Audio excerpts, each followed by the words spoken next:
Girl in trouble hides between a stranger's legs, not knowing he was a millionaire, and disaster turns into love. Before we start the story, leave a comment and tell us where you're watching from. Enjoy the story. Mila walked into the building, the delivery bag hanging from her arm. Just another gig to pay the bills. Just drop off the order and disappear. Simple and quick, or at least it should have been. As soon as she stepped inside, she came face to face with a man standing by the coffee machine. And before she could back away, he saw her. "Mila, hey, wait, let's talk," shouted Gustavo, the ex-boyfriend she had been avoiding for months. She didn't wait. She spun on her heels and ran down the hallway, heart pounding. If he caught up to her, he'd start his usual speech. "We were perfect together. Remember our playlist? I know you miss me." She needed to get out of there. That's when she spotted a long table with a man in a suit standing in front of it, looking at a tablet. Without thinking, she ran toward him, dropped to the floor, and crouched between his legs, squeezing the bag tightly against her. "Please, pretend you didn't see me," she whispered, hiding there, her forehead almost touching his pants. The man froze.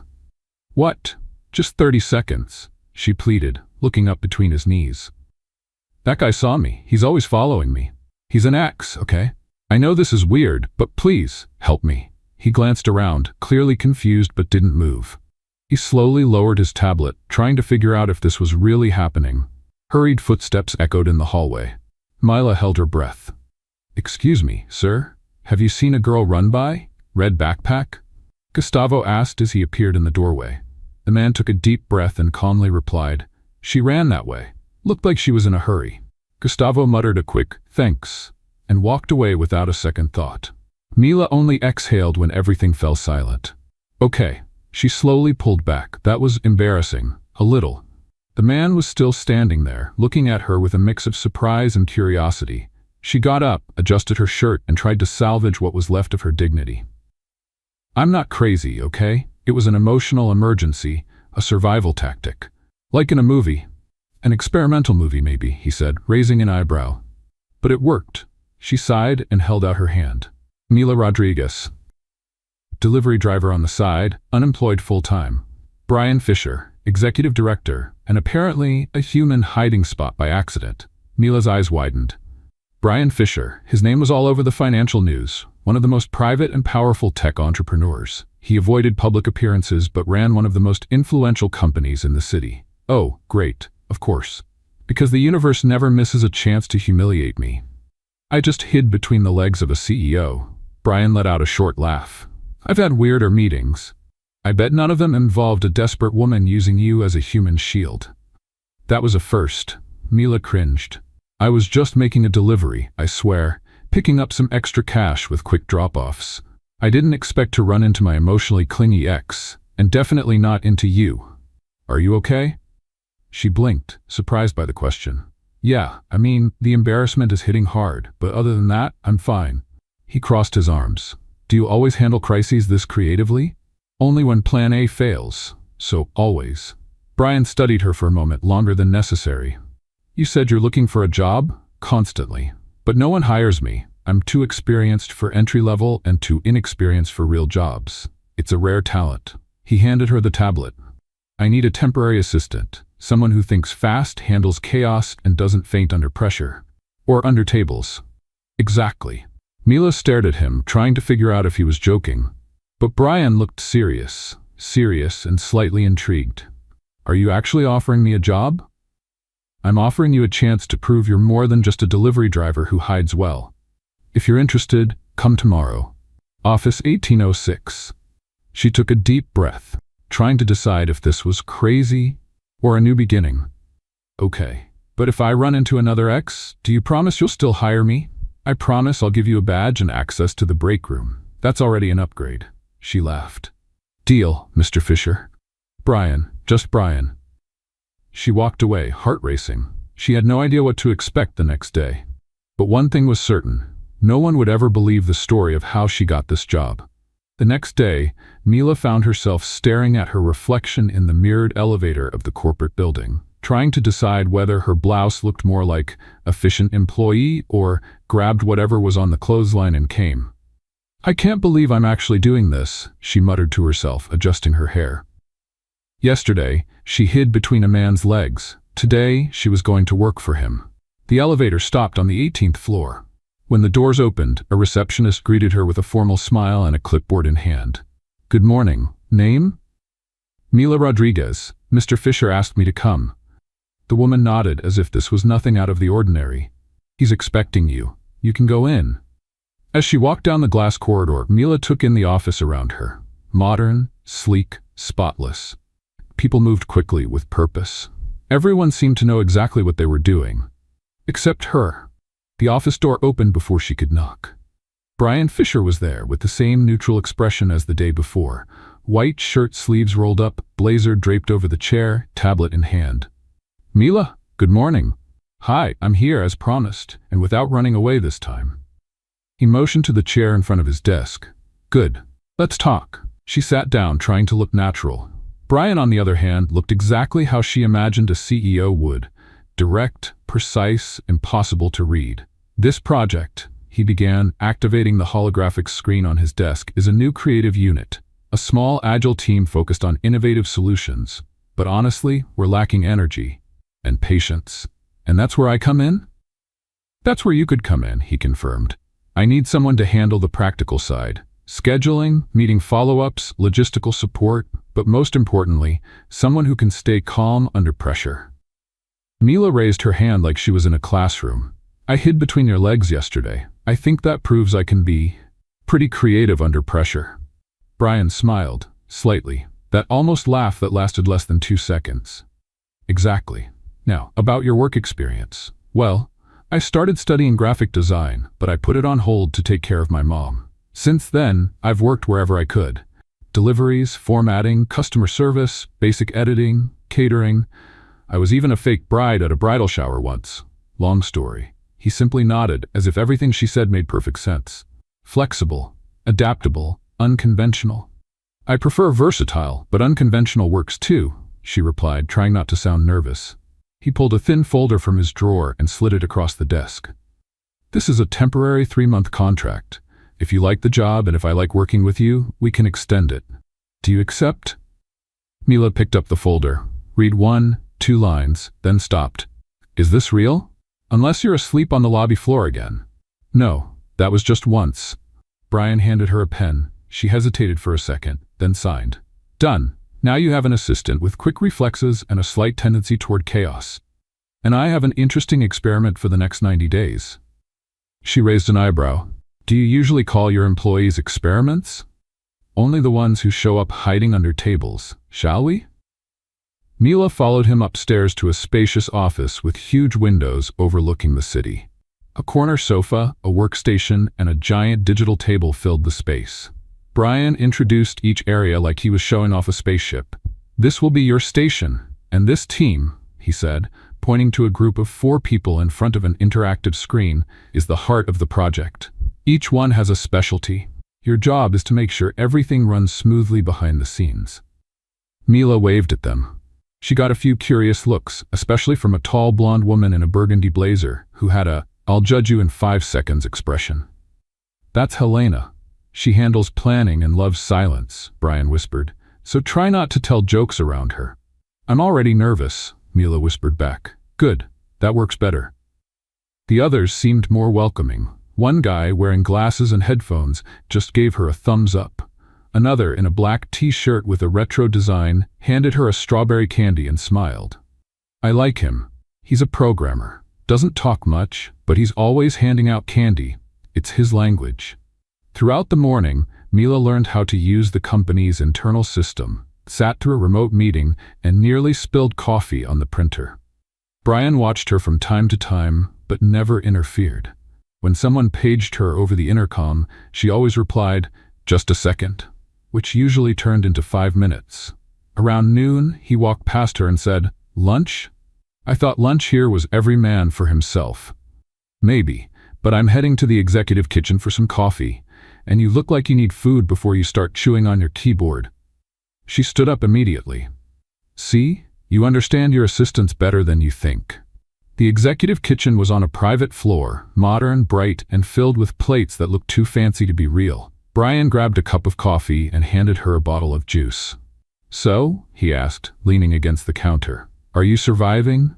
"For now, yes. I just feel like I'm about to cause a small accident, like knocking over a server or setting a light bulb on fire." "I hope not. That light bulb was expensive." She laughed and took a sip of her juice. "You know, I didn't think I'd be here today. Yesterday I just wanted to drop off a package and avoid my ex. Now I have a badge and a desk with a view. Life has a funny way of happening when you're distracted." "Like tripping over the CEO?" "Exactly." They held eye contact a second longer than necessary before Brian looked away, finishing his coffee. "We have a meeting at 2. Be ready." "I'm almost ready." As he walked away, Mila smiled to herself. The truth was, she had no idea how she ended up here. But maybe, just maybe, she was exactly where she needed to be. The 2 o'clock meeting ended precisely at 3:26. Mila had no idea how, but she survived 30 minutes of technical terms, holographic spreadsheets, and Helena's sharp silence. Her looks alone could make someone feel like they were failing just by breathing. Brian, as always, was a fortress. Straight posture, firm voice, no visible reaction, except for the occasional "understood" or "go on." Mila, on the other hand, was frantically scribbling in a notebook, trying not to look lost while wondering, "What is a cross-metrics report, and why did he ask me to review one?" When the room emptied, Brian turned to her.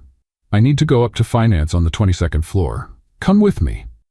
"Sure," she said, even though she had no idea why.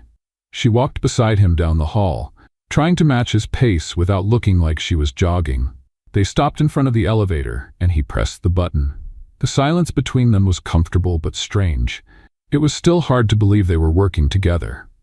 And that he met her while she was hiding under a desk. The elevator arrived. They stepped in. They were alone. "You're doing better than I expected," Brian said after a few seconds of silence. Was that a compliment or a badly disguised surprise? A little of both.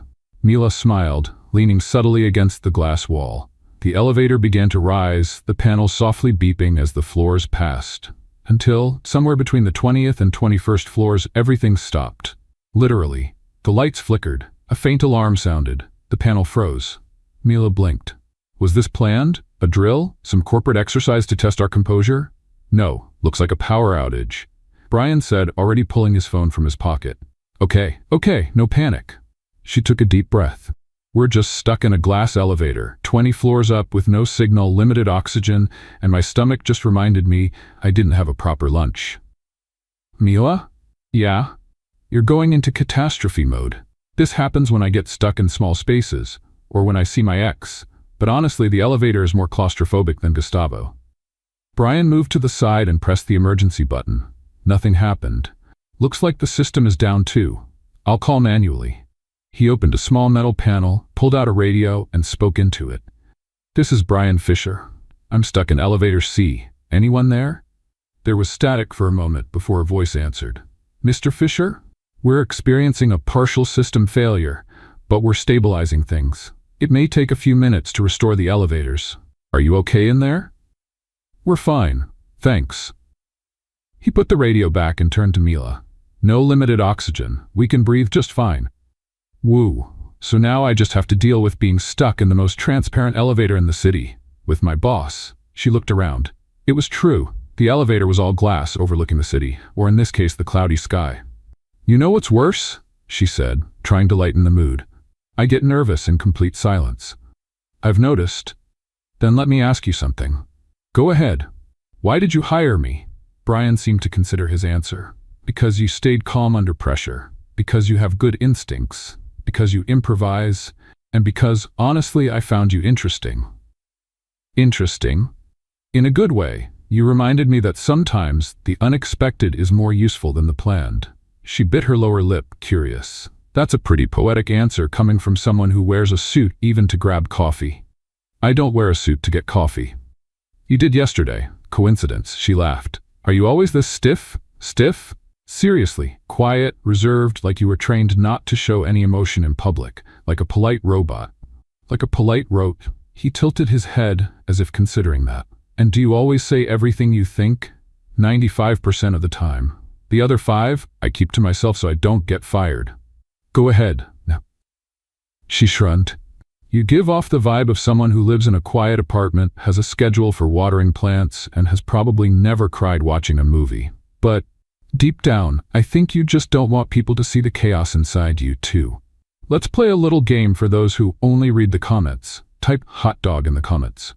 Only those who get this far will understand. Now, let's get back to the story. Silence for a moment. Brian stared at her, not looking away. Am I right? She asked, a little quieter. Maybe more than you should be. The lights flickered back on. The panel lit up. The elevator shook slightly and started moving again. Oh, she said, relieved. End of the emergency drama. It was interesting. I like how quickly you think, and how you talk even faster. She smiled. Intensive training, 3 siblings, a small house, and lots of TV with no remote control. The doors opened on the 22nd floor. They walked out side by side. Before they went any further, he stopped and said, Most people treat me carefully. You don't. Why? Because I didn't know who you were when I hid between your legs. And because now that I do, it's too late to pretend to be formal. Brian stood still for a second, as if storing that information. Then he nodded, and they kept walking. That afternoon, Mila didn't mention the elevator to anyone, or the conversation, but her mind kept replaying the moment over and over. He was more human than she thought. You're not going to let me in, are you? Mila asked, standing at the door of the conference room, holding a tablet, her ID badge hanging around her neck like a cardboard necklace. It's going to be a long presentation. Your presence helps with tech support. Brian replied, not taking his eyes off the panel projecting the data screens. Tech support? It took me 2 days to figure out how to turn on the printer. Just stand there, smile, and pretend you know what's going on. That usually works. So that's how you run the company? He looked at her, expressionless. Exactly. Mila swallowed hard and stepped into the room. The conference room was huge, with an oval table that looked like a mini golf course, leather swivel chairs, imported bottled water, and a screen straight out of a sci-fi movie. She sat near Brian, trying to look more professional than still on probation. Across the table sat 3 representatives from a multinational design firm, all very well dressed, very serious, with folders organized like they held government secrets. Brian started the meeting with his usual poise. Firm voice, precise pauses, technical explanations. Mila didn't understand half the terms, but she nodded occasionally as if absorbing everything. Everything was going smoothly until the presentation system froze. The screen froze on an image of a spreadsheet blinking in blue. Brian pressed the remote. Nothing. Pressed it again. The screen flickered, then went completely dark. One moment, he said, already adjusting the control panel on the table. Mila looked around. The mood shifted instantly. The multinational rep started whispering. Helena, on the other side of the room, frowned in a way that felt personal. Brian stayed calm, but she noticed the slight tension in his jaw. Want me to try? Mila said softly, leaning toward him. The system is stuck. Better not mess with it anymore. She didn't listen. She went to the panel and within seconds restarted the program. The screen came back, but for some reason, it didn't show the presentation. Instead, it displayed a folder named Prototyping V1, Do Not Show. Oh no, Brian muttered, standing up to close the folder. But before he could, Mila, trying to help, opened the file. On the screen appeared a 3D sketch of an unfinished project, a prototype still in a confidential phase. For 2 seconds, no one breathed. This wasn't meant to be shown, Brian said, calm but firm. I just wanted to... I'm sorry, Mila blurted, swallowing her words. But to everyone's surprise, one of the representatives leaned forward with interest. This is fascinating. Are you working with adaptive interface technology for visual recognition? Brian hesitated. We're exploring the technology, but it's still in a very early stage. Can I see more details? The man asked, his eyes gleaming. Mila looked at Brian as if to say, do something. Brian took a deep breath and with a controlled gesture, activated the secure view of the prototype. The meeting, which had been on the verge of sinking, suddenly picked up momentum. The representatives started asking questions, secretly snapping pictures, which were strictly forbidden, and discussing how to integrate it into their own projects. Helena looked like she was about to explode. Brian remained composed, and Mila just wanted to disappear into the floor. When the meeting finally ended, the representatives left looking satisfied. One of them even shook Mila's hand and said, "Great technical support. You must be new, but you made a difference." She smiled, blushing to her ears. Once the room was empty, Helena crossed her arms. "That was highly reckless. If someone leaks those images, we lose our competitive edge." "I know, it was my fault," Mila admitted immediately. But Brian cut in. "It happened, and in the end, it worked as a catalyst. We'll keep track of any leaked images and speed up the patent process." Helena looked from one to the other, then left without another word. Alone, Mila and Brian sat in silence for a moment. "Are you going to fire me?" she asked quietly. "No." "Transfer me to the cleaning staff?" "No." "Make me have lunch with Helena?" "That would be too cruel." She smiled, relieved but still visibly uneasy. "I just wanted to help. I thought it was a simple glitch. I swear I didn't realize I was opening a secret folder with cutting-edge technology straight out of a James Bond movie." Brian leaned against the table, arms crossed. "You thought fast. You acted under pressure. The outcome was better than expected. And completely by accident. Yes, but sometimes accidents lead to the most effective solutions. Is that a fancy way of saying I'm a useful ticking time bomb? It's an honest way of saying you surprise me." She looked down, fidgeting with her tablet as if it were to blame. "I'm not very good at doing things the right way. But I try." "Keep trying. That's already more than most." Before she could reply, his phone rang. He answered, spoke a few words in French, then hung up. "I have to head to another meeting. Can you take care of the report?" "Sure. Even though I still don't really know what a cross metrics report is. It's in the system, and if it crashes again, I'll hide the computer behind a plant and pretend it vanished." Brian laughed. A real, spontaneous laugh that made Mila pause for a second. "You're learning fast," he said before walking out the door. Mila stood there, heart pounding. She still wasn't sure if she had made a mistake or done something brilliant. But for the first time since she started working there, she felt like she might actually be part of something. Later, in the cafeteria, Mila was eating while battling a mix of hunger and guilt. She was staring absent-mindedly at a decorative plant when she sensed someone sitting across from her. "Hey Mila, right?" said an upbeat voice. She looked up. It was the strawberry candy guy. "That's me, and you're the snack supplier." "Pedro, interface analyst and official sugar provider for struggling interns," he said, handing her a pack of candy. She took it, laughing. "So, everything okay between you and Mr. Fisher?" he asked in a lower voice. "I heard about the meeting. Let's just say it was intense, but apparently I'm not fired yet." "That's a good sign. He's tough but fair. If he didn't like how you handled it, he would have removed you on the spot." "Is he always like this?" "Brian? He doesn't like surprises, but when they happen, he observes the impact before reacting. I think you shook up his routine. Shaking up a CEO's routine sounds dangerous." Pedro shrugged. "Or transformative." She slowly chewed on the candy. The truth was, everything was changing. And even though she didn't quite understand why, she had the feeling that this accident between a mistake and a quick fix was about to turn into something bigger. Maybe, without realizing it, she had started to step into a role that was more than just an improvised assistant. Maybe she was starting to change the way Brian saw the world. And the scariest part? She was enjoying it. Dinner? Mila blinked 3 times, unsure if she had heard right. It was Friday, 5 p.m. Brian had just finished a video conference and had called her into the empty meeting room. Just the two of them. No warning, no context. And with that calm, surgical precision he always used, like he was offering a cup of tea. "You mean an actual dinner? With food?" she asked, skeptical. "Yes, a real dinner. With food, silverware, a set table, and everything that comes with it," he replied in his usual impassive tone. She frowned. "Okay, and what's the catch?" "There isn't one. It's dinner at my parents' house. They're in town. They think I work too much and want to meet some people from the team. I figured it'd be good to bring someone who's around." Mila raised an eyebrow. "So you thought, who barged into my life, crashed a system, almost exposed a confidential project, and then offered me sour candy?" "Oh, right, Mila. I thought, who's brave enough to survive dinner with my mother?" She laughed in disbelief. "You're taking me because you think I can handle your family? And because you talk a lot when you're nervous. That usually works as a distraction." "Oh, now it's getting romantic." It's not a romantic invitation, it's just dinner with formal people. I need balance, and you are the opposite of formal. Wow, your compliments are getting more poetic by the second. Are you coming or not? Mila crossed her arms, pretending to think it over.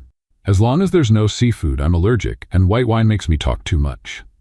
Great, we'll leave at 7. Wear something without a cat print.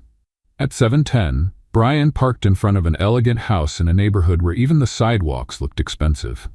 Mila stepped out of the car in a simple navy blue dress, the most neutral thing she could find, and a borrowed coat from a neighbor's friend. Are you nervous? She asked, watching Brian adjust his blazer collar. No, you're sweating in the cold. It's the car heater. She smiled. He was nervous, and somehow that was kind of adorable. They were greeted by a tall woman with perfectly styled hair and eyes that analyzed with military precision. Brian, she said, giving her son a brief hug. And this is Mila, my assistant. Ah, assistant. Brian's mother examined Mila with a look that said, I'll figure you out in 2 minutes. Come in, dear. Brian's father, on the other hand, was warm and friendly. He offered red wine, asked if she preferred her steak rare or well done, and mentioned he was a big fan of carrot cake with chocolate frosting. Dinner began with everyone at the table. Besides his parents, there was Brian's sister, a cousin who was a musician, and an aunt who wouldn't stop talking about cryptocurrency investments. Mila, seated between Brian and the chatty aunt, tried to keep up with the conversation until she made the mistake of trying to be polite. So, you play piano? She asked the musician cousin. Actually, I play violin. Oh, that's great. I've always wanted to learn guitar. Violin. Oh, right, that's what I meant? The room fell into 3 seconds of awkward silence. Brian cleared his throat. His mother rolled her eyes. The aunt kept talking about crypto. Mila took a deep breath. If she was going to be the clumsy one, she might as well own it. You know, she said with a smile, I actually tried taking singing lessons once, but the teacher let me go on the 3rd day because I sang Happy Birthday off-key. Brian's sister let out a quiet laugh. The cousin seemed to relax. Even the father smiled kindly. So, you don't sing, don't play, and don't understand crypto, the aunt remarked. But I'm great at opening the wrong folders in front of important clients, Mila replied with humor. Brian nearly dropped his fork in surprise, and his mother smiled. A small smile, but real. At least she's honest, the woman said. Excessively, Brian muttered, taking a sip of wine. The rest of dinner went surprisingly well. Mila carefully explained how she met Brian, leaving out any embarrassing details, and deflected invasive questions with creative answers. By dessert, she was already chatting with Brian's father about homemade cakes and giving spice recommendations to the aunt, who was now considering investing in organic peppers. At the end of the night, back in the car, Mila let out a deep breath like she had just completed a secret mission. Okay. I wasn't kicked out. Nobody poisoned me. Your mother called me peculiar, and I think that's the closest thing to a compliment I'm going to get. Brian, hands on the wheel, responded in his usual calm voice. You did better than I expected. Coming from you, that's practically a trophy. My dad liked you, so did my sister. And your mother? She's still processing, but if she didn't ask for your social security number to run a background check, that's a good sign. Mila laughed. For a second, I thought she was going to ask me to sing, then I definitely would have been kicked out. Thanks for coming. She glanced at him. Brian looked relaxed, different from the man she saw every day at the office. Here in the car under the streetlights, he seemed more human. Can I ask you something? She said. You ask even when I say no. Why did you bring me? I already told you. Balance. Distraction. Don't lie. You could have taken any assistant, any executive, anyone in a decent suit. You were the only one who made me laugh this week, and that doesn't happen often. She was silent for a few seconds. Then she smiled, looking out the window. Well, I'm glad I made an impression, even if it was by stumbling over my words and mixing up a violin with a guitar. The car moved forward in a comfortable silence for a few minutes until they arrived in front of Mila's building. She unfastened her seatbelt but hesitated before getting out. Good night, Brian. Good night, Mila. She stepped out, closed the door, and took 3 steps before hearing the car window roll down. Oh, Mila. She turned around. Thank you for being you. She smiled, put her hands in her pockets and replied, "I don't know how to be anything else." He waited until she entered the building before driving away. And for the first time in a long while, he went home with his mind full. Not with numbers, graphs, or goals, but with a girl who sang off-key and somehow made everything feel better. The next morning, Mila arrived at the office with a croissant in hand and a question on the tip of her tongue. But Brian didn't show up. He spent the entire day out in external meetings. Helena seemed to know why, but didn't share any details. Pedro, as usual, just offered candy. "Is everything okay?" he asked when he noticed she was quieter than usual. "Yeah, just thinking too much." "About the dinner? How do you know?" "The building has eyes, and reception has a big mouth." She laughed, even if she didn't feel like it. During the day, she reviewed reports, organized files, and responded to emails that weren't even hers. When the workday ended, she closed her laptop with a sigh. She was about to leave when she got a notification on her phone. Message from Brian Fisher. "Thanks for last night. I hope the white wine didn't make you talk too much." Mila replied with a wide-eyed cat emoji, and a few seconds later, she received a 3-second voice message. "Your laugh was the best part of the night." She listened to it 3 times, then she left, smiling, without knowing how, when, or why, but feeling that something had definitely changed. Mila wasn't expecting to see Gustavo on a Monday morning at 8 o'clock, standing in the company lobby, let alone laughing and chatting with the receptionist as if he owned the place. "Oh no," she muttered to herself, stopping in her tracks. She was balancing a tray with 2 coffees and a croissant, a small gesture she had decided to make for Brian, though she wasn't sure why the idea had seemed so right at that moment. Maybe because she was still thinking about the dinner, or because his voice message was still saved among her favorites. She took a deep breath and tried to walk straight past, eyes fixed on the elevator doors. But of course, Gustavo saw her.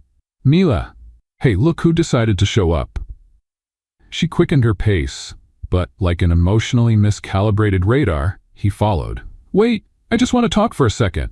"A second is all I have before I throw this coffee in your face, Gustavo." "You're stressed, huh?" "Listen, I've been thinking a lot about that day. We ran into each other by chance. It was a sign from the universe. The universe is trying to teach me patience. That's the only explanation." "And you? You really work here? I heard you've been making important connections," he said with a smug smile. She stopped, turned slowly. "Gustavo, go back to your desk, check your ego, and forget about me. Please." He was about to reply, but he didn't get the chance. "Is there a problem?" Brian appeared suddenly behind Mila, arms crossed, expression neutral. Silence fell immediately. Gustavo instinctively took a step back. Brian didn't look threatening, he never did, but something about his stance, the restrained way he spoke, made people straighten up. "No problem," Mila said, taking a deep breath. "Just an old acquaintance." "Old acquaintance," Brian repeated as if committing the term to memory. Gustavo forced a smile, as if he still had a chance to come out on top. "I'm Gustavo. I work in IT. We have a history." Brian simply looked at him. Some things should stay in the past. And with just one look, Gustavo understood it was time to step away. He muttered a quick, "Good morning," and left, pretending to hold on to his dignity. Mila turned to Brian, gripping the tray a little tighter than necessary. "I was going to give you this before the parade of male egos started." He took one of the cups. "Thank you." "It's nothing, and sorry about that scene." "No need to apologize, but just out of curiosity, what did he mean by important connections?" "He was trying to get a reaction out of me, like always. Ever since I broke up with him, any sign of my success feels like a threat to his ego." Brian nodded, bringing the cup to his lips. "You talk like you're used to being underestimated." "Because I am." "Why?" She hesitated. "Because I was never anyone's first choice. Not in school, not in jobs, not in relationships. People only notice me after I trip over something and accidentally draw attention to myself." Brian looked at her more intently than usual. "I saw you before the trip." She felt her face heat up. "And what did you think? That you were an unpredictable variable. And now I'm sure of it." She laughed, relieved. "Is that a good thing? I'm still figuring that out." The rest of the day went by smoothly, but Mila couldn't stop thinking about that morning. Gustavo had always irritated her, but seeing him there, in a place she now considered safe, unsettled her more than she expected. At the end of the day, she ran into Pedro near the exit. "Hey, I heard there was some tension this morning. This building has too many ears." "Gustavo?" "Yeah, and he even called me an important friend. Honestly, that's almost romantic coming from him. More like a threat, if you think about it." Pedro laughed. "And Brian? How did he react?" "As always, cold, calm, calculated. But was he more serious?" "A little." Pedro looked thoughtful. "There's something there." "What?" "Jealousy." "Brian?" "No, he doesn't even have a temperature for that. You don't see it because you're in it. But from the outside, it's obvious. You're reaching. I'm just observing. And I'll warn you, if this happens, be ready. Because when cold people fall in love, it's like a pressure cooker. It looks controlled, but when it explodes, it's intense." Mila stayed silent for a few seconds. "Pedro?" "Yeah, never compare Brian to a pressure cooker again." 2 days later, Mila was at a cafe near the office, handling some tasks on her tablet, when she felt someone approach. "May I?" It was Brian. She looked up, surprised. "You leave the office?" "Sometimes, to breathe in real coffee and escape certain meetings." He sat across from her, ordered a black coffee and a slice of cake. They sat in silence for a few moments, the background noise of the cafe filling the space. "Are you okay?" he finally asked. "Yeah, just thinking. Gustavo, among other things. Have you ever thought about taking a different path? Professionally, in life?" She smiled. "Every day. But I haven't found the right door yet." "What if you're closer than you think?" Mila frowned. "Are you talking about the project?" "That too, but mostly about how you see the world." She leaned in slightly. "Okay, explain." "You talk like you're about to offer me a secret job at the FBI." Brian smiled. "I just think you underestimate your impact. You don't realize how much you change the space around you. I'm just trying not to trip over things. And yet, you stand out. Not because you stumble, but because you get up with grace." Mila felt something strange in her chest, a mix of embarrassment and pride. "Are you always like this?" "Like what?" "Intense and subtle at the same time, only with people who throw me off balance." She stayed silent, trying to figure out if this was something. The waiter arrived with their order. They ate in silence for a few minutes before Mila spoke. "I thought you were made of iron. But now I think you just built a castle with too many walls, and let very few people in." "And you?" "I came in through the window." Brian smiled, lowering his eyes. "I think you did." That night, as she was organizing her papers, Mila received a notification. Message from Gustavo. "You've changed. You're more confident. Is that his fault?" She deleted it without replying. Seconds later, another message came in. Message from Brian Fisher. "Forget what holds you back. You were born to go beyond." She stared at the screen for a long moment and replied, "With you around, I think I can." The office was buzzing that late afternoon. The usually quiet, creative floor was filled with overlapping conversations, ringing phones, and hurried footsteps. A new international project was set to be presented the following week, and Brian had the entire team working at full speed. Mila did her best to keep up. She rushed from one end of the office to the other, taking notes, passing on information, checking schedules. Even so, she could tell Brian was different, quieter than usual, colder, more distant. In the last meeting, he barely looked at her. He just gave direct instructions, without the subtle remarks she had started expecting. No quick glances, no faint smiles, and she felt it. She didn't know what had changed, but something had. The next morning, when she got to her desk, she found a brown envelope waiting for her. No sender, no note, just her name written in black ink. She opened it. Inside was a printed copy of an old digital newspaper article. The headline stood out. "Young graphic design talent turns down international scholarship to care for sick mother." And there it was. Her photo. Mila, 2 years younger, smiling with a diploma in her hand. The text explained that she had been accepted into an exchange program in Italy, but canceled everything weeks before the flight. No interviews, no fuss. The article also mentioned the name of the hospital where her mother had been admitted, and a quote from her, "Family is my priority. Everything else can wait." Mila felt a tightness in her chest. She had hidden this from everyone. Not out of shame, but out of fear of looking weak, incomplete, of looking like someone who had given up. She folded the paper and put it in her bag. By late afternoon, Brian called her. "Can you come to my office?" he said, his voice drier than usual. She went. As soon as she entered, she could feel the tension in the air. He was standing, looking out the window, arms crossed. He didn't turn when she came in. "Do you know what this is about?" he asked. "I guess so." "Why didn't you tell me?" "Because I didn't think it was relevant." "You say that like it was something small. You had a scholarship, you were going to one of the most competitive programs in Europe, and you just quit." "I had my reasons." "Yeah, I saw the article. You took care of your mom, but why hide it?" She took a deep breath. "Because every time I tell people, they look at me with pity. Like my story is some interrupted tragedy. I didn't want you to look at me like that." Brian finally turned to face her. "I don't pity you." "Then why are you judging me?" "Because I trusted you. I thought I was working with someone transparent." "I am transparent. I just don't tell everyone everything right away." "But with me, you could have told me from the beginning, instead of pretending you just stumbled into this job like you didn't have any talent." Mila swallowed hard. "I didn't pretend. I just didn't want to seem like I was using a sad story to justify anything." He walked closer to the table, his gaze harder than ever.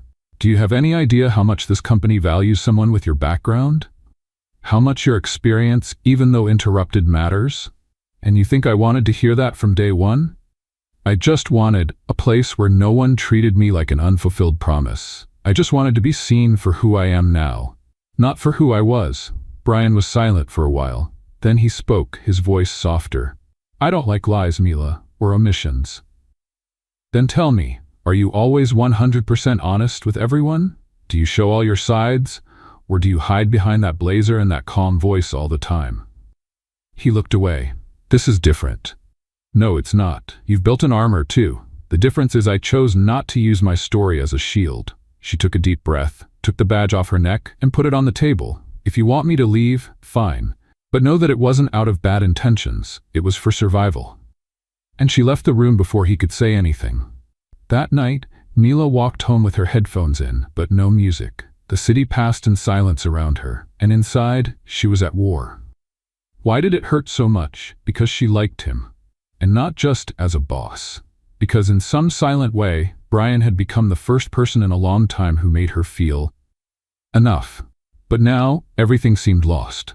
The next day, she went to work as usual. She arrived on time, turned on the computer, pretended to focus. Brian didn't show up in the morning. Helena led the creative team meeting with her usual coldness. Pedro tried to cheer her up with some new candy. "Japanese grape," he said, smiling. "Imported, just for you." She thanked him, but couldn't manage a smile in return. At lunchtime, she decided to go out to get some air. She walked to a nearby park, sat on a bench, and watched pigeons fighting over breadcrumbs. She felt exactly like those pigeons, at war over crumbs of dignity. "You did better than I expected," said a voice next to her. She turned her head slowly. Brian was there. Shirt sleeves rolled up, no blazer, no mask. "You followed me?" she asked, surprised. "I came after answers." "And did you find any?" He sat next to her.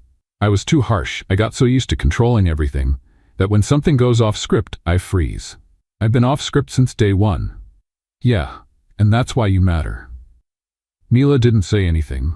"I'm not here to push you away, Mila. I'm here because I realized you showed me a side of me I'd forgotten." "And what side is that?" "The side that doesn't have to be perfect all the time." She swallowed hard. "I thought you didn't want to trust me anymore. I was wrong, and I regret it." Brian opened his hand and revealed her badge, which she had left in his office. "This is yours." She took it slowly. "And now?" "Now, you come back, and we start over. With everything on the table, no hiding." Mila looked at him. For the first time, his eyes were completely unguarded. "What if I stumble again?" "I'll be there to catch you." She smiled softly. "All right then," and together they stayed there for a few more minutes in silence. Two different worlds, finally looking at each other for real. The week seemed promising. The international project had been approved, the investors were excited, and Brian was more present in the meetings. Still discreet, but clearly more approachable, especially with Mila.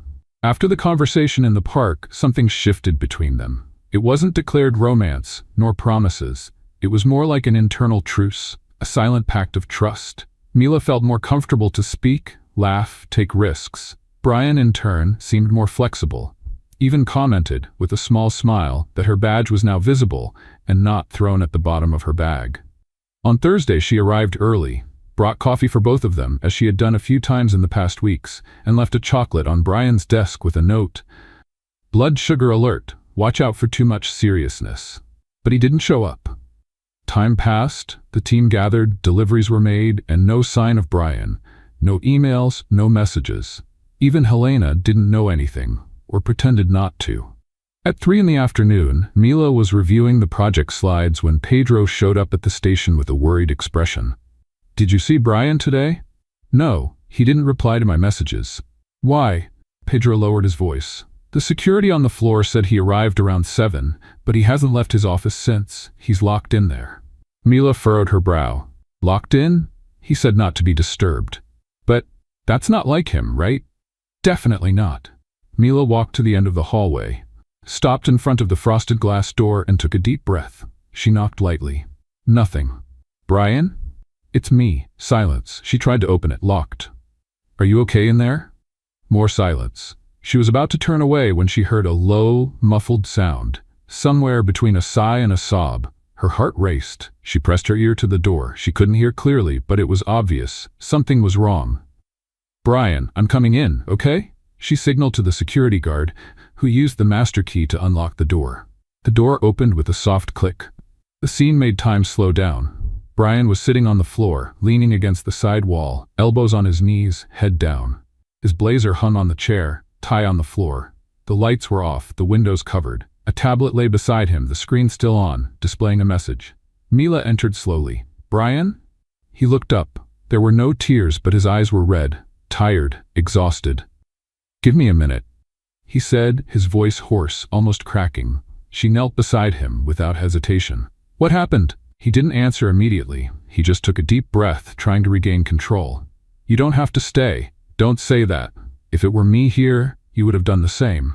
"I'm not good with this," he confessed. "Not with moments like this, vulnerability, failures. No one is, but we learn together." Brian looked at her, as if he were truly seeing Mila for the first time in a new way.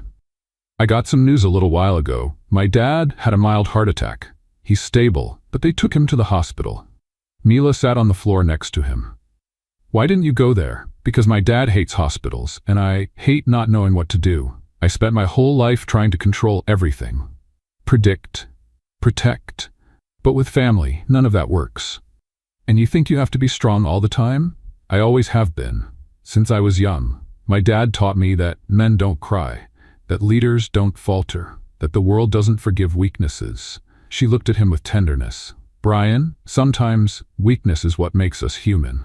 And it's in that weakness that we find real strength." He lowered his eyes. His hands trembled slightly. "Do you think something's wrong with me? For being like this? I think for the first time you're being whole, and there's nothing wrong with that." Silence settled for a few seconds. Mila picked up the tablet and locked the screen. Then, she took the blazer off the back of the chair and draped it over his shoulders. "Do you want me to take you to the hospital?" "I don't know if I can see him like this. My dad's always been invincible. Sometimes giants fall too, and we learn to hold their hands when it happens." Brian closed his eyes. "Thank you for being here. Always. Even if it's just to sit on the floor and share the silence." An hour later, he stood up, walked to the sink, washed his face, fixed his hair. He looked at himself in the mirror and took a deep breath. "Let's go. I want to see him. Even if he complains, I'll take you." "You don't have to."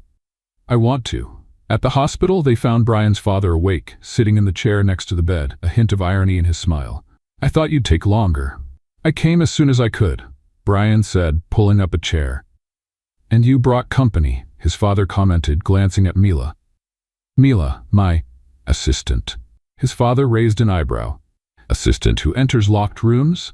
Assistant who knows when someone needs help." His father smiled. "So she's smart." Mila just smiled back, quietly. Brian and his father talked for about half an hour, about exams, diet, exhaustion, about aging, and about letting others help once in a while. Before they left, his father held Brian's hand. "You're going to be a good man, even if you cry sometimes." Brian didn't answer, but something in his look changed. On the way home, he broke the silence. "You know, you always told me I hide everything, that I don't let anyone in, and you always escape with class. But today, I realized that being strong is also knowing who to let see your pain. Mila looked at him with affection. And knowing you don't have to face everything alone. With you, I don't have to, she smiled. Then, even if your CEO programming tells you to run away, let me stay, at least in the hard moments. He nodded, without hesitation. Not just in the hard ones. Stay, in the good ones too. She rested her head on the car window, her heart light even after such an intense day. The connection between them now was more than professional, more than a shy closeness. It was real, human, mutual, and maybe for the first time Brian was ready to allow himself to feel. It's just a formality, Brian said with his usual calm voice. Mila, sitting across from him, frowned. You want me to go with you to a gala event? Yes, as your assistant? As my date, she blinked. That doesn't sound like a formality. I need someone I can count on, and you've done well in previous situations. Plus, it's just one night. Elegant dress, dinner, some smiles, social representation. Social representation? She repeated, narrowing her eyes. Is that corporate code for I don't want to go alone? It's a practical invitation, and functional. Functional, she murmured. Interesting. I'm a functional invitation. Mila, all right. I'll accept. But I want to make it clear. If there are seafood, I'll get my revenge. He smiled. Seafood removed from the menu. I promise. The event hall was absurdly luxurious. An entrance hall with marble columns, mirrored walls, crystal chandeliers, and waiters passing by with trays of drinks that seemed straight out of an advertisement campaign. Mila felt like an extra sneaking into a period film. She wore a simple black dress, borrowed from a cousin's friend. The same one who had lent her the coat for dinner at the Fisher's house. Her hair was pulled into a bun she made with 2 bobby pins and a bit of courage. Brian, beside her, wore a perfectly tailored suit, dark tie, and an impassive expression. But when she reached the meeting point, he looked at her for 2 seconds longer than usual. You look elegant. Is that your polite way of saying I don't look like a lost delivery person? That's my honest way of saying you look beautiful. She smiled, trying to hide the blush that came with the compliment. They entered the main hall. The background music was soft, guests moved around in impeccable outfits, and the sound of glasses clinking created a constant background. Mila tried to keep her composure, but her eyes were darting everywhere. I've never been in a place so full of people who smile without showing their teeth. Silent networking, a corporate art. I prefer parties with karaoke and spoonfuls of Brigadeiro. I know. She glanced at him sideways. You know me better than you seem to. I observe. They walked to the company's reserved table. They greeted investors, advisors, familiar faces. Brian did everything with precision and ease, and Mila gradually realized that he was respected not just for his intelligence, but for how he managed the environment without ever raising his voice. However, the glances toward them started to multiply. They're staring at us, she whispered. Ignore them. It's hard to ignore when I'm wearing heels for the first time in a year and I'm afraid of tripping on the carpet. You're doing fine. Do they think we're together? Brian looked at her for a second. If they think so, there's no harm in it. We're dancing as the environment requires. And the environment requires romantic tension? The environment requires convincing chemistry. She snorted, amused. You'd be terrible at hiding feelings if you were actually in love. And you'd be excellent at pretending you're not. She stopped walking. Was that a compliment? Just an observation. I'm starting to think you flirt like you're giving a report, and you respond like you're presenting a pitch. She laughed. The atmosphere between them fluctuated between provocative and conspiratorial. Something was about to spill over, but neither of them dared to name it. Later, during dinner, one of the company partners approached the table with a warm smile. Brian, good to see you. And who's this? Mila, he said without hesitation. My date tonight. The man raised his eyebrows. Ah, of course. I've heard about her. Creative, quick. The girl with the prototype folder, right? Mila swallowed hard. I'm glad the nickname stuck. It made a great impression, believe me, he said, smiling. In fact, I wonder if you two have ever considered working together on something more long-term. Brian kept smiling, but looked away. We're focused on the present. The dance floor opened after dinner. A string quartet played instrumental versions of classics. Couples began to move gracefully under the soft lighting. Mila watched, distracted until she felt a presence beside her. Brian extended his hand. "Will you dance with me?" She laughed. "That wasn't part of the functional date plan. I'm improvising." She hesitated for 2 seconds, then placed her hand in his. "I don't know how to dance this fancy stuff. I'll lead." They went to the center of the room. She rested one hand on his shoulder, and he gently wrapped his arm around her waist. "Are you teaching me to dance or hypnotizing me?" "One step at a time." They began to move. She looked at their feet, then into his eyes. "Do you do this with all your assistants?" "Only the ones who mess up my routine and steal my focus." "Good to know." The world seemed to slow down. The music, the people, the sounds around them, everything became background noise to what was happening between them. A heavy, comfortable silence. A space where words weren't necessary. When the music ended, they were still looking at each other. Faces close, breaths almost synchronized. A click was heard. And another. 2 professional photographers had captured the moment. Within minutes, the photo was circulating among the guests, being commented on with smiles, glances, and whispers. "We're being watched," she said quietly. "Again. Is this going to be somewhere?" "Probably." "And what will they say? That we dance well together?" She laughed. "Is that a metaphor?" "Maybe." They returned to the table. But now something was different. The touch of their hands had left silent marks. The subtle tension in their eyes, the unconscious gesture of fixing her hair, the silence between phrases. Everything carried a new meaning. On the way back, in the car, neither of them spoke for a few minutes. Then Brian said, "You're not just my assistant anymore." She turned her face. "And you're not just my boss anymore." They looked at each other for a moment, and smiled, without needing to say anything else. On Monday, Mila arrived early, as usual, balancing 2 coffees in her hands, trying to hide the smile that had been lingering since Saturday night. The gala event still echoed in her memory like a dream too elegant to be real. The dance, the glances, the silence between words, everything carried something she couldn't name but knew was important. She felt like something was changing between her and Brian. Subtle, almost imperceptible, but inevitable. However, as she entered the office and saw Helena standing next to Brian's workstation with a stern expression, Mila's stomach tightened. "He's not here?" she asked, trying to sound natural. "He was called to a meeting with the board," Helena replied, not breaking her gaze. "Is something wrong?" "Nothing that concerns you. For now." Mila frowned. Something was wrong. Hours later, Brian showed up. He entered quietly, without greeting anyone. He locked himself in his office and didn't come out. No note, no message. Not even a glance at Mila. She tried to ignore it.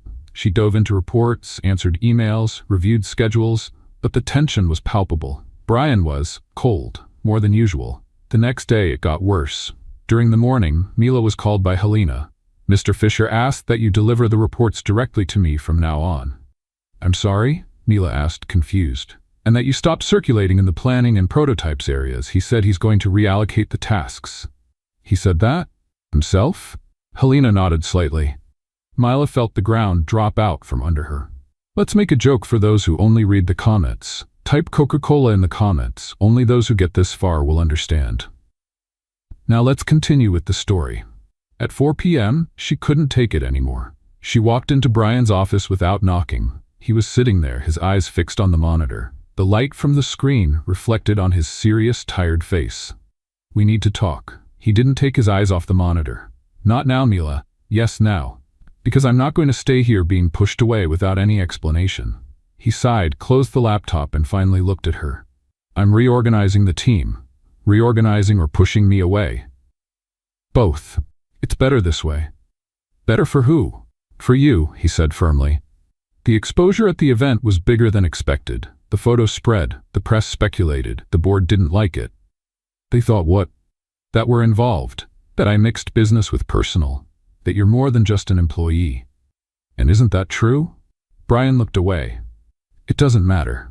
"Of course it matters, because I've been by your side the whole time. On the office floor, at the hospital with your dad, on the dance floor. And now you just distance yourself?" "It's the only way to protect you." "I didn't ask for protection, Brian. I asked for respect." He closed his eyes as if trying to hold something back. "I'm the face of the company. Every decision I make affects dozens of people. I can't afford scandals. So I'm a scandal? You're a distraction. One I can't afford anymore. The words fell like a stone. Mila felt her body freeze. She wanted to respond, she wanted to scream, but all she could do was walk to the table, take the ID badge from her neck, and put it firmly on the desk. Fine. Now you don't have to worry anymore. She turned and walked out without looking back. Pedro found Mila in the elevator, her eyes watery and her backpack hanging awkwardly. What happened? Nothing that didn't start with a dance. He was an idiot, a professional. That hurts more. She didn't answer. She just pressed the button for the ground floor hard. In the following days, Brian tried to focus. He read reports, held meetings, took calls. But the space Mila used to occupy, physically and emotionally, seemed to echo in every corner. Her chair was still there, empty. The sound of her laughter in the hallway was missed. The smell of strong coffee, the way she'd mess up papers and organize his routine without asking for permission, everything had disappeared, and he was empty. On the third night, without sleep, he stared at the ceiling of his apartment and murmured to himself, "I made a mistake." Meanwhile, Mila spent her days trying to move on. She sent resumes, took freelance jobs, went back to making deliveries at odd hours. But everything felt tasteless. The city was the same, but she wasn't, and the absence of Brian hurt.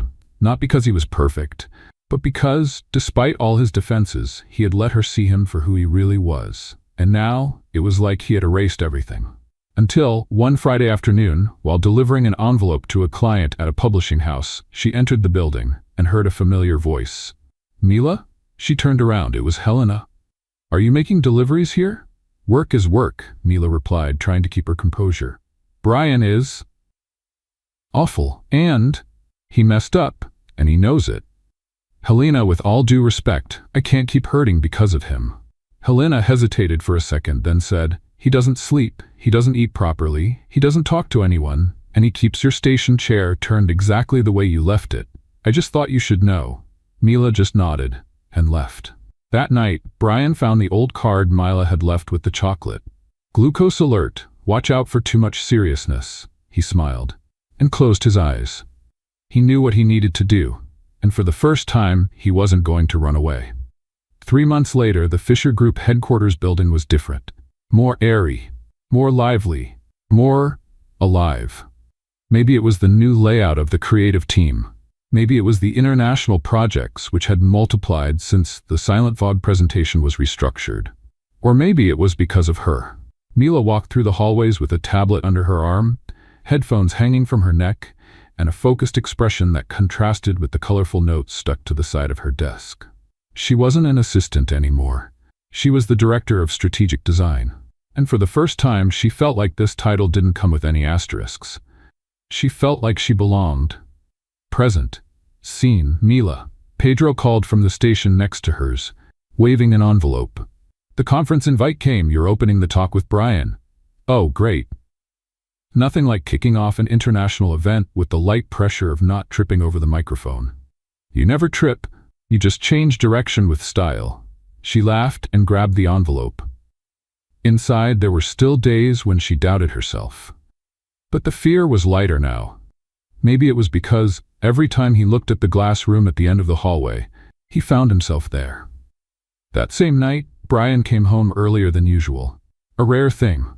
He took off his blazer, loosened his tie, and went straight to the kitchen. He turned on the lights, pulled ingredients from the fridge, and played Mila's favorite playlist, the one she made called "Pretending I Know What I'm Doing." He had a plan. Simple, direct, no frills. Just like her. A little while later, he heard the key turning in the door. "I'm home," Mila announced, entering with a shopping bag. "I got that chocolate you pretend you don't like, but secretly eat when no one's looking. You bribe me so easily. I study your weak spots. It's my superpower." She put the bag on the counter and stopped when she saw the table set. "What's going on here?" "Dinner." "You cooked?" "With help from YouTube and my willpower. The rice might have a life of its own, so be careful." She smiled and kicked off her shoes. "What's the occasion?" "None, or maybe all of them." He watched her fondly as she served herself. "You know, a lot has changed in the past few months. Here, at the company, in me. I noticed, you even left a plant in the office. It's still alive. That's progress." "The plant has a name." Oh no, Mila 2.0. She laughed. That's weird and sweet. He took a deep breath. I wanted to say you've changed me. She stopped, looking at him.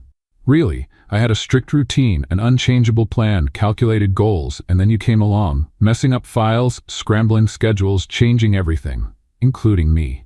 Brian, and even though I resisted, made mistakes, and pushed you away, I understood. I understood that life with you is lighter, more honest, more whole. She moved closer, touching his hand. I changed too, you know? Before you, I just ran away. From responsibilities, from memories, from my own talent. And now? Now I'm proud of who I am, and of this. She lifted their intertwined hands. Too. He smiled. So if you'll allow me.